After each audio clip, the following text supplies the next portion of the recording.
Hey there, welcome to New Rockstars. It's Sam Bashor. Whoa, he's got a mustache. Whoa, and he's here to talk about Wandavision. Whoa. Yes, the Disney Plus series slated for a spring 2021 release. All cards on the table. While I am a huge fan of Vision and Scarlet Witch, this show didn't really move the needle for me, but then more info came out about the cast and this concept art from Marvel Studios legend Andy Park showing Vision and Wanda in a 1950s era house with some creepy Easter eggs hidden throughout, and I just knew this show was for me. Let's dive into what we know about the series so far, what this is based off of, and the biggest question of all, how is Vision alive? He got his noggin caved in. I've also got some theories for this series being a jumping off point for the Young Avengers, but I'm getting ahead of myself. Spoiler warning, of course, for Endgame, Infinity War, Captain America Civil War, you get it. First up, what we know. As for our stars, Elizabeth Olsen and Paul Bettany are returning as Wanda Maximoff / Scarlet Witch and Vision respectively. We're also seeing the return of Ant-Man and the Wasp supporting actor Randall Park as former S.H.I.E.L.D. agent Jimmy Woo, and Thor supporting actress Kat Denning as Darcy Lewis. Oh, where have you been for like a decade? We also know that Catherine Hahn will be joining the cast as a nosy neighbor, which is just perfect casting. Their inclusion gets me very intrigued, but not as much as Tanya Paris taking the role of Monica Rambeau, the daughter of Maria Rambeau, Carol Danvers' friend from Captain Marvel. Monica famously was the first woman in the comics to take on the mantle of Captain Marvel, but is now famously going by Spectrum. Spectrum most recently teamed up with Scarlet Witch and Vision in Avengers No Roads Home, and is most well known for her crazy power levels, like insane. She's become basically a being of pure energy that can control all forms of electromagnetic energy, so she's pretty untouchable. More on how those supporting characters will play into the story in a bit. We learned a while back though that this series will be set in the 50s, which is very interesting. Looking at this concept art, you can see that clearly with this idyllic 50s era suburban attire. Two things to note here. One, this looks a whole lot like Tom King and Gabriel Walta's Vision series from 2015. This series followed Vision as he built his own nuclear family and tried to live a suburban life. Fun fact, his wife's brain patterns were copied from Wanda's. Sounds like a super healthy way to get over your ex. You can see some of that style from the comic being mirrored in this promotional art. Also, we have writer Tom King weighing in with this post. This looks an awful lot like the Dick Van Dyke Show or sitcoms of that era. I use that sitcom specifically based on the footage that was shown at D23. According to the attendees at that conference, the promotion for WandaVision showed clips from Civil War and Infinity War with Wanda and Vision together,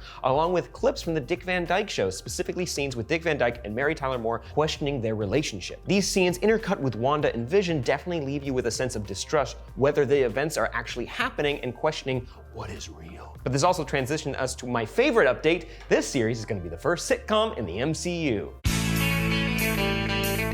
Now, I know some of you may have groaned on the other side of this screen, but think about it. Wanda has gone through a lot in her young life. She grew up in a war-torn country, was experimented on by Hydra, lost her brother, accidentally killed civilians in Lagos, had the Avengers and the world turn on her, and she loses her robo-lover twice to Thanos, and then gets snapped out of existence. After returning, she may be a wee bit interested into looking to make her life a little bit more simple. Maybe she's able to create a false reality with the help of her mental manipulation powers, telekinesis, and possibly reality/probability warping powers from the comics. A reality similar to a sitcom that she grew up loving, where the audience actively love and appreciate the characters we see on screen, where she can finally feel accepted. Elizabeth Olsen even joked, saying that the producers were deciding if they wanted to add a laugh track or not. Please. The creators behind this show have discussed that the facade will collapse pretty quickly once the show begins and turn into something truly epic, something that we come to expect from the MCU. Now let's dive into what we could be seeing in this series. Looking at the concept art, we see both of our characters, Wanda and Vision, in their classic color schemes.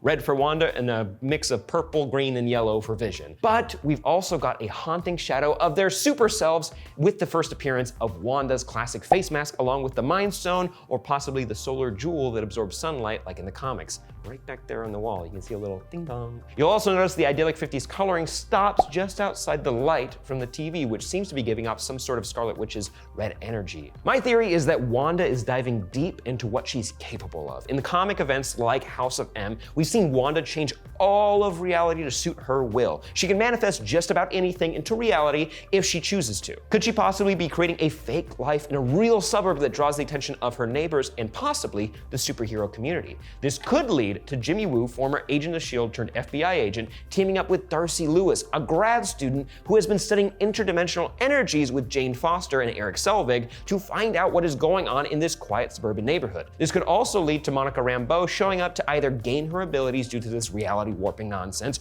or could be the only asset that Jimmy Woo has to take on the Scarlet Witch. Also worth mentioning, when Scarlet Witch created the House of X reality, it was because she was powered up by a demon named Chthon, a literal devil. Now, Scarlet Witch has had run-ins with devils in the past, and so has Vision, actually. Famously, it was revealed that their two children were not created from Wanda's powers. No, they were from Mephisto. Now, Mephisto is another popular devil in Marvel Comics, and I have a feeling that he might be saved for a larger story in the MCU, but I could 100% see Wanda using the powers of something sinister to bring back the one that she loves. Another cool side note, Chthon is tied to the Darkhold, an evil mystical book from Marvel Comics, which appeared in a season of Agents of S.H.I.E.L.D., which they showed was a book that was stolen from the library of Kamar-Taj, the place where Doctor Strange trained to be the Sorcerer Supreme. Kinda cool how it all comes together. It might make Agents of S.H.I.E.L.D. important. So either Wanda's bringing Vision literally back from the dead, or she's reaching into the multiverse, or an alternate timeline and bringing Vision back to this one. This could also be a good lead-in to Wanda joining Doctor Strange in Multiverse of Madness. She might be making a little bit of a mess that she's gonna need to clean up. Either way, this is a solid way to keep the stakes high for this series, and to make this really feel like a true 1950s era sitcom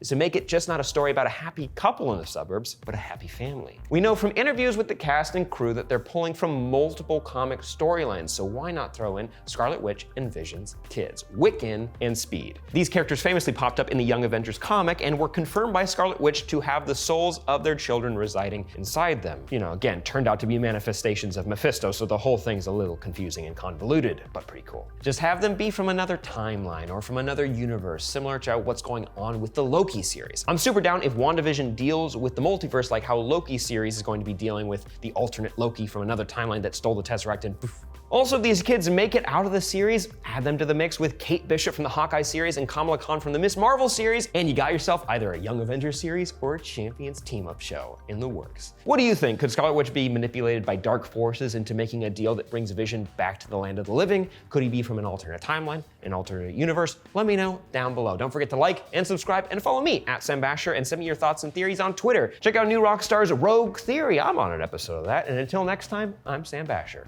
Boing.